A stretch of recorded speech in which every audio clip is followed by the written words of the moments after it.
नमस्कार मित्रों। ओम digital study YouTube channel पर आप सभी का बहुत बहुत स्वागत अभिनंदन। ग्राम विकास अधिकारी की परीक्षा देने वाले सभी अभ्यर्थियों को हमारे इस डिजिटल परिवार की ओर से बहुत बहुत शुभकामनाएं। कल से 10 बजे से आपकी जो परीक्षा है वो स्टार्ट हो रही है और इसी को मद्देनजर रखते हुए इस वीडियो के माध्यम से एग्जाम हॉल में आपको किस प्रकार से क्या स्ट्रेटजी अपनानी है उसके बारे में हम कुछ डिस्कस करेंगे। मित्रों, कोई भी एग्जाम हो तो उनसे पहले एग्जाम से पहले हमारी जो एक फीलिंग रहती है वो सहमी सी डरावनी सी रहती है कि पता नहीं किस प्रकार से एग्जाम में हमारा परफॉर्मेंस रहेगा। हम डरे हुए से रहते हैं और ये केवल और केवल आपकी पर्टिकुलर समस्या नहीं है, ये प्रत्येक एस्पिरेंट्स की समस्या होती है एग्जाम से पहले। तो इसमें आपको किसी भी प्रकार के भय को नहीं पालना है, खुले मन से आपको इस परीक्षा को क्रैक करना है। और क्या होता है कि बहुत से स्टूडेंट ऐसे होते हैं जो बाहर बहुत ही अच्छा परफॉर्मेंस करते हैं, एग्जाम हॉल में जैसे ही जाते हैं कि उनकी मनोवृत्ति है वो बिल्कुल ही बदल जाती है और आते हुए ही प्रश्न गलत करके आते हैं। एग्जाम हॉल से बाहर निकलने पर पता चलता है कि इसका तो आंसर ये था और गलती से मैंने ये कर दिया। हालांकि वो प्रश्न उनको अच्छी तरीके से भली भांति आता था, फिर भी गलत कर देते हैं। तो इससे कैसे छुटकारा पाना है इसके बारे में भी आज के इस वीडियो में हम डिस्कस करेंगे। उससे पहले आप एग्जाम देने पहुंचे तो उनसे पूर्व राजस्थान कर्मचारी चयन बोर्ड की जो गाइडलाइन है, दिशा निर्देश है परीक्षा से संबंधित, जो आपके एडमिट कार्ड पर भी लिखी हुई है, उनको आप अच्छी तरीके से फॉलो करते हुए जाइए। दूसरी बात, एग्जाम से निर्धारित समय से पूर्व घंटा डेढ़ घंटा पूर्व आप एग्जाम सेंटर हॉल पर पहुंचे। इससे आपको किसी भी प्रकार के अपने जो सीटिंग अरेंजमेंट है उससे भी समस्या नहीं होगी। आपको पता चल जाएगा कि मेरा सेंटर कहाँ है, मेरा रोल नंबर है वो किस रूम में है, वो आपको पहले जाकर अच्छी तरीके से आपको पता कर लेना चाहिए। दूसरी बात है कि आपको एक ट्रांसपेरेंट पेन का यूज करना है। अपने जो पहनावा है, परिधान है, उनको भी किस प्रकार से बोर्ड ने अपने गाइडलाइन में बताया है उसी प्रकार से आपको फॉलो करते हुए चलना है। और आपके एग्जाम का समय तो आप सभी को भली भांति पता होगा और कल इंटरनेट की सुविधा भी बंद रहेगी। इससे पूर्व आप ये करें कि अपना जो एडमिट कार्ड है वो प्रिंट निकलवा लें। प्रिंट ना निकलवाएं तो भी आप अपना जो एडमिट कार्ड है वो अपने मोबाइल में सेव करके तो आप जरूर रखें, डाउनलोड करके। ठीक है, तो इन बातों का आप विशेष ख्याल रखें। और दूसरी बात है कि एग्जाम हॉल में आपको किस प्रकार से क्या अपनी परफॉर्मेंस करनी है। तो आप निर्धारित समय से पूर्व सेंटर हॉल में पहुंचे पहले, जैसे ही आपको एंट्री दी जाती है तो आप अपने क्लासरूम में एंटर करें। वहां पर बैठने के बाद में आपको जैसे ही पेपर और ओएमआर शीट आपको हाथों में दी जाती है तो ओएमआर शीट पर जो कोड लिखे हुए हैं वो कोड और अपने पेपर पर बुकलेट जो नंबर लिखे हुए हैं उनको आप अच्छी तरीके से मिलान कर लीजिए, दोनों सेम ही होने चाहिए।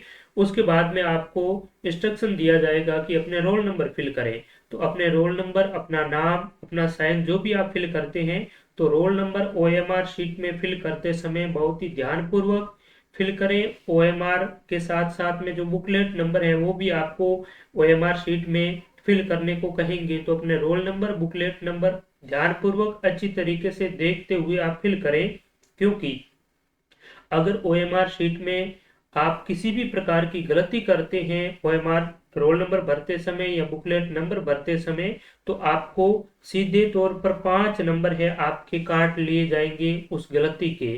तो ये आप भूल कर भी ना करें, सावधानी पूर्वक फिल करें। उसके बाद में आपको जैसे ही इंस्ट्रक्शन मिलेगा कि पेपर खोल के आप पेपर सोल्व है वो कर सकते हैं, तो वो 2 घंटे का आपके पास में समय होगा और 120 प्रश्न आपको पेपर में देखने को मिलेंगे। 120 प्रश्नों को 2 घंटे में आपको सॉर्ट आउट करना है और इसमें लगभग आपके 20 से 25 प्रश्न रीजनिंग और मैथ्स के होंगे। तो समय बहुत ही सीमित है और प्रश्नों की संख्या भी काफी ज्यादा है। तो आपको समय को और प्रश्नों को इस प्रकार से अरेंज करते हुए चलना है कि तय समय के भीतर भीतर आप पूरे के पूरे प्रश्न है अच्छी तरीके से सोल्व कर सके। इतनी जल्दबाजी भी नहीं करनी है कि प्रश्न आते हुए भी गलत हो जाए, और इतनी शिथिलता भी नहीं बरतनी है कि आपके प्रश्न पीछे छूट जाए। इस बात का विशेष ख्याल रखें। आपने प्री टेस्ट भी दिए होंगे, 3 फुल टेस्ट हमने टेस्ट सीरीज में भी डाले थे। तो इस प्रकार से आपको समय को बहुत ही अच्छी तरीके से समय का आपको ध्यान में रखना है और पेपर को सोल्व करना है। अब दूसरी बात है कि पेपर को सोल्व करें, स्टार्ट करें, उनसे पहले कौन से पार्ट से है वो स्टार्ट करें। तो जो सब्जेक्ट, जो टॉपिक आपको सबसे ज्यादा आपका पसंदीदा है, उसमें आपको लगता है कि ये सबसे मैं इसमें पारंगत हूँ, वैसे आपके सारे के सारे जो सब्जेक्ट है वो आपने अच्छी तरीके से कवर पहले कर रखा होगा अकॉर्डिंग टू सिलेबस। फिर भी जो, जैसे कि हिंदी में आपकी सबसे ज्यादा पकड़ है तो आप हिंदी से स्टार्ट कर दीजिए, ठीक है। और उसके बाद में आप जो रीजनिंग मैथ वाला पोर्शन है उनको आप उसके बाद में करें तो ठीक रहेगा अकॉर्डिंग टू मी। और फिर आप चाहे अपने अपनी इच्छा अनुसार है वो कर सकते हैं, ठीक है। तो पहले आप जीके जीएस वाले पोर्शन हिंदी इंग्लिश इनको आप अच्छी तरीके से करें, उनके बाद में रीजनिंग मैथ वालों को करें।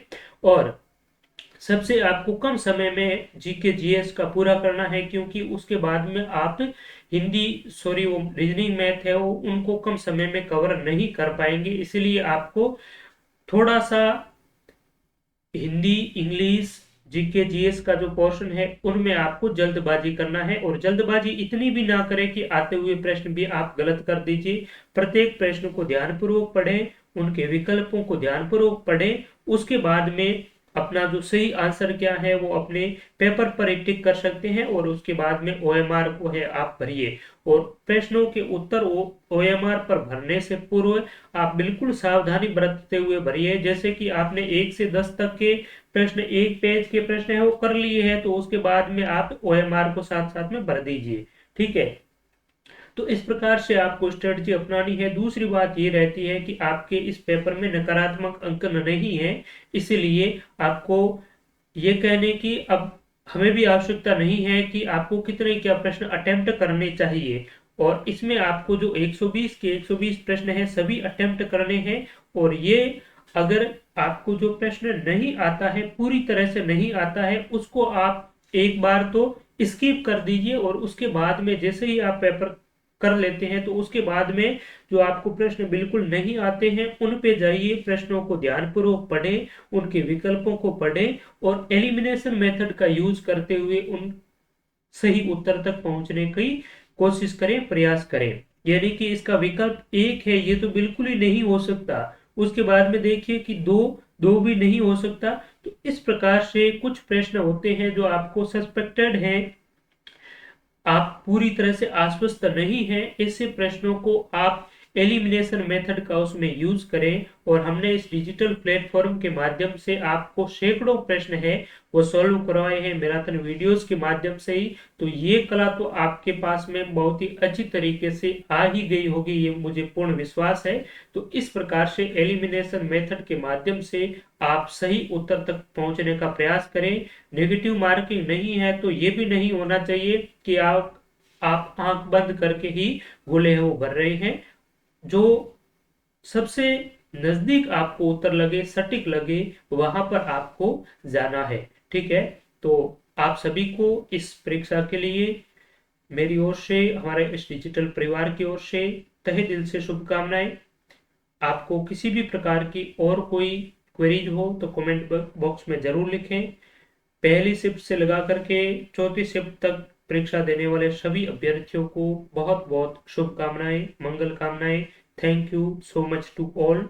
और जो परीक्षा आप आगामी दे रहे हैं कल और उसके बाद में 28 तारीख को, तो इससे पूर्व भी आप जो पेपर हो रहे हैं उन पेपरों का हम कोशिश करेंगे कि आपको उसका सॉल्यूशन भी करवाएं। और वैसे इंटरनेट बंद रहेगा तो सॉल्यूशन तो मुझे नहीं लगता है कि समय पर है वो आपको प्रोवाइड करवा पाएंगे। फिर भी टेलीग्राम चैनल के माध्यम से आपको जो हेल्प संभव होगी वो निश्चित तौर पर हेल्प करने का प्रयास है वो करेंगे। दूसरी बात है कि जो पहले शिफ्ट वाले पेपर हो रहे हैं, सेकंड शिफ्ट वाले पेपर हो रहे हैं, तो उसके आधार पर आप कम समय में और चीज़ें इंटरनेट के माध्यम से ब्राउज करने का प्रयास करें। इंटरनेट हालांकि बंद रहेगा, तो आप ऑफलाइन माध्यम से भी उन चीज़ों के आसपास में कौन सा क्या मैटर है जो आपको पढ़ना चाहिए, उनको आप आगामी शिफ्ट वाले भी जरूर तैयार करें। बाकी जो मैराथन वीडियोस है ज्योग्राफी के, हिस्ट्री के, इसके अलावा पॉलिटी के भी वीडियो डाले हुए हैं, तो उनको आप स्पीड बढ़ा करके भी देख सकते हैं। आपके लिए काफ़ी मददगार है वो सिद्ध होंगे। ठीक है, तो thank you so much to all, आप सभी को बहुत बहुत शुभकामनाएं।